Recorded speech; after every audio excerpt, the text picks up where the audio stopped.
రీసెంట్గా నేను మా అమ్మమ్మ వాళ్ళ ఇంటికి వెళ్ళాను అని చెప్పాను కదా. అయితే అక్కడ ఒక ఆవిడ అడిగింది, అమ్మ మీ ఆయన ఏం చేస్తారు అని అడిగింది. సిఆర్పిఎఫ్ అంటే ఆమెకు అర్థం కాదు కాబట్టి ఆర్మీ అని చెప్పాను. అప్పుడు ఆమె వెంటనే ఏమంది తెలుసా, అయ్యో పాపం, మరి నువ్వు వెళ్ళవా అక్కడికి, ఎప్పుడు తీసుకెళ్తాడు నిన్ను అని అడిగింది. అయ్యో పాపం వరకు బాగానే ఉంది, ఎప్పుడు తీసుకెళ్తాడు అని అడగడం దేనికి చెప్పండి.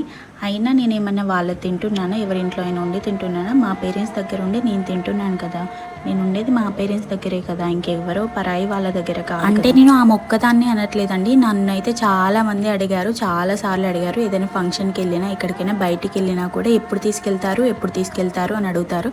ఈవెన్ మా ఇంటి పక్కన చుట్టుపక్కన ఉన్న వాళ్ళు కూడా అడుగుతారు. అలా అడగడం తప్పు కాదండి, కానీ తెలిసి కూడా అడుగుతారు. అన్నీ తెలిసి కూడా ఎందుకండి ఒకరిని బాధ పెడతారు. ఆల్రెడీ మా వారిని మమ్మల్ని మా వారు మిస్ అవుతున్నామని మేము చాలా బాధపడుతున్నాం. ఇంకా మీరు ఎవరిని బాధ పెట్టకండి. అయినా అలా మేము ఒక్కరమే కాదండి, చాలా ఫ్యామిలీస్ ఇలాంటి సిచ్యువేషన్ ఫేస్ చేస్తున్నారు.